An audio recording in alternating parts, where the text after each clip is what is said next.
కూటమి ప్రభుత్వం అధికారంలోకి వచ్చిన తర్వాత ఏపీలో చాలా రకాల విధాలుగా గుళ్లపై దాడులు జరుగుతున్నాయి. మొన్న వారాహి అమ్మవారి విషయంలో కూడా జరిగింది, స్థల వివాదం విషయంలో ముఖ్యంగా. పవన్ కళ్యాణ్ గారు సనాతన ధర్మం గురించి చాలా చక్కగా మాట్లాడతారు, మరి ఆయన ముందుకొచ్చి మాట్లాడలేదు ఎందుకు అని చాలా మంది క్వశ్చన్ వేయటం కూడా జరిగింది. దీని గురించి మీరేమంటారు? మేము మాట్లాడాం, అధికారులను కలిసాం, ఆర్డీఓని కలిసాం, వాళ్ళు వెంటనే స్థలాన్ని ప్రొవైడ్ చేస్తా అన్నారు.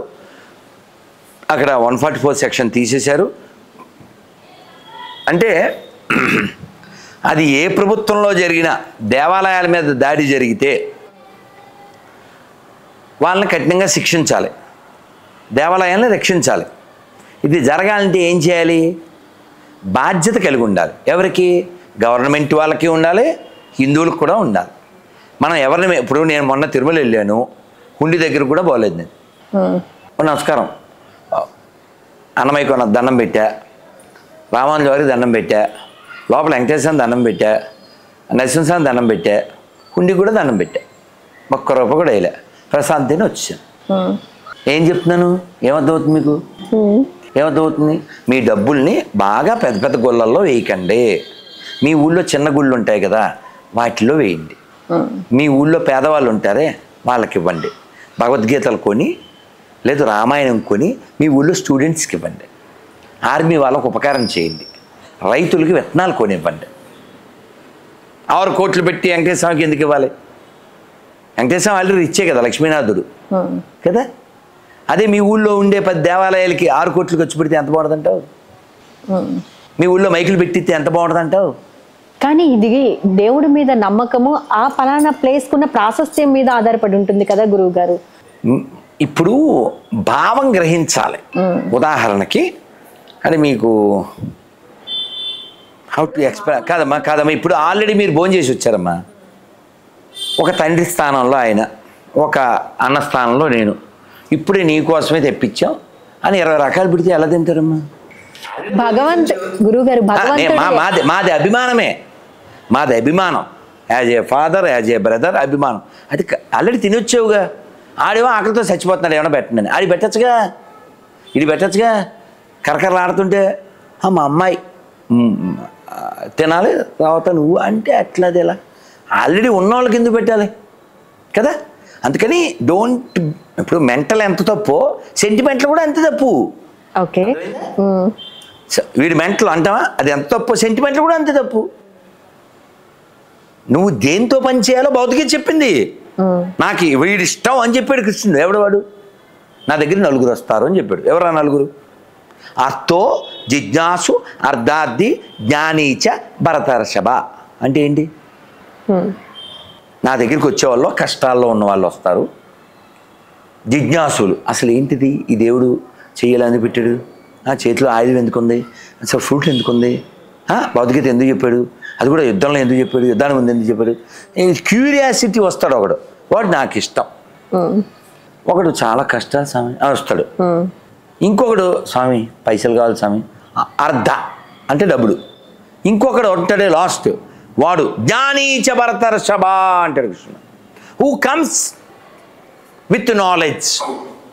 నా దగ్గరికి వచ్చేవాళ్ళు జ్ఞానంతో వస్తాడే, he is my very dear devotee అంటాడు. కాబట్టి మనం ఎలా చేయాలి భక్తి అనేది? సెంటిమెంటల్తోనా జ్ఞానంతోనా? జ్ఞానంతో గురువు గారు. కాబట్టి జ్ఞానం ఇవ్వాలా? ఎలా?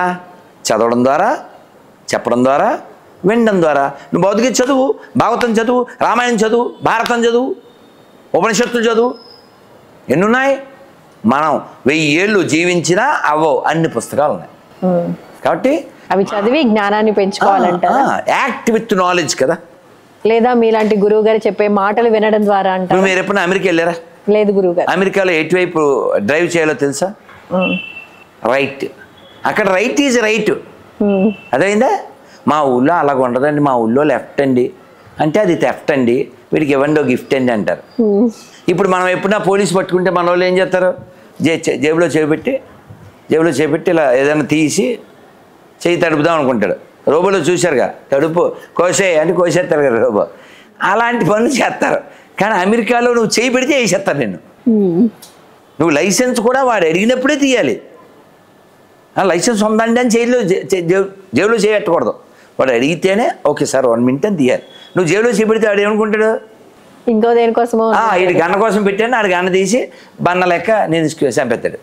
సో కాబట్టి ఆ నియమాలు ఉంటాయి కదా, నియమాలు ఫాలో అయితే ఎవరికి మంచిది, మనకే మంచిది. తెలుసా, మొన్న పాప అమెరికాలో ఎవడో పడిపోతుంటే హెల్ప్ చేశాడు, ఆయన కోర్టుకి ఇడిచారు, మనోడే. తెలుసా మీకు, పుణ్యానికి పోతే పాపం, ఎవడో పడిపోతే హెల్ప్ చేస్తే, అందుకని అక్కడ హెల్ప్ చేయడం కూడా జాగ్రత్తగా చేయాలి. సో కాబట్టి రూల్స్ ఫాలో అయితే మంచిది, జ్ఞానంతో జీవిస్తే మంచిది, విలువలతో కూడిన. అంతే.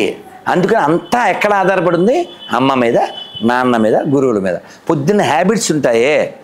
ఇప్పుడు చిన్న పిల్లలు ఇంటి మధ్యలో ఎంత తోగుతారు, ఎందుకు తోగుతారు, నువ్వు నేర్పలేదు, అవునా, పద్ధతులు నువ్వే చెప్పరా, ఏంటి ఇంటి మధ్యలో నీ జొల్లంతా ఎలా వాళ్ళకి ఎలా వస్తుంది. అందుకని పిల్లలు మంచోళ్ళు అండి. ఆ పిల్లలు చెడిపోవడానికి కారణం బ్యాడ్ పేరెంట్స్. ఆ బ్యాడ్ పేరెంటింగ్ నుంచి గుడ్ పేరెంటింగ్ రావాలి. నాన్న పరీక్షల్లో ఫెయిల్ అయిపోయినా చచ్చిపోకూడదు, ఏదైనా విజయం వస్తే రెచ్చిపోకూడదు. రెచ్చిపోవడం ఎంత తప్పో చచ్చిపోవడం కూడా అంతే తప్పు. రెండు వద్దు, నార్మల్గా ఉండాలి, అబ్నార్మల్గా ఉండకూడదు. జీవితం అంటే అవమానం ఉంటుంది, ఆహ్లాదం ఉంటుంది, అపజయం ఉంటుంది, అంగీకారం ఉంటుంది, ఆనందం ఉంటుంది, విషాదం ఉంటుంది. వీటిని యాక్సెప్ట్ చేస్తూ వెళ్ళాలి, అన్ని సమపాళ్లలో రిసీవ్ చేసుకుంటూ వెళ్ళాలి, జీవితంలో అన్వయం చేసుకుంటూ వెళ్ళాలి. ఆ భగవద్గీత చెప్పింది, మాత్రా స్పర్శాస్తు కౌంతేయ శీతోష్ణ సుఖ దుఃఖద ఆగమాపాయునో నిత్యాం స్థాం స్థితిక్షస్వ భారత. లెర్న్ టు టాలరేట్ అంటాడు కృష్ణుడు. దేన్ని, ఇబ్బందిని. రైట్. అందుకని మనం పిల్లలకి ఓర్పు వహించడం నేర్పాలి, కష్టాన్ని సహించడం నేర్పాలి. నేర్పాలంటే మనకు తెలిసి చావాలి, భగవద్గీత కొంచెమైనా చదవాలి. అందుకే మేము భగవద్గీత ఇస్తే దాని మీద ఓ స్టాంపు గుద్దిస్తాం, ఏమని, మనిషి అయి పుట్టినందుకు మరణించే లోపల భగవద్గీత ఒకసారన్నా పూర్తిగా చదవాలి. అలా రాస్తే రాధమోహనదాస్ అవడు. మనిషి అయి పుట్టినందుకు మరణించే లోపల భగవద్గీత ఒక్కసారైనా పూర్తిగా చదివి చావండి. బ్రాకెట్లో చదవకపోయినా చస్తారు కనుక. ఇట్లు మీ రాధమోహనదాస్. హలో, తెలుగు రాజ్యం ఛానల్ చూస్తున్నారా? సామాజిక, రాజకీయ, జీవన చిత్రణే తెలుగు రాజ్యం. అతిశయోక్తులు, అసత్యాలు ఉండవు. రాజకీయ కోణం కాదు, ప్రజా కోణమే కొలబద్ద. తెలుగు రాజ్యం వీక్షణ మీ ఉత్తమ అభిరుచికి నిదర్శనం.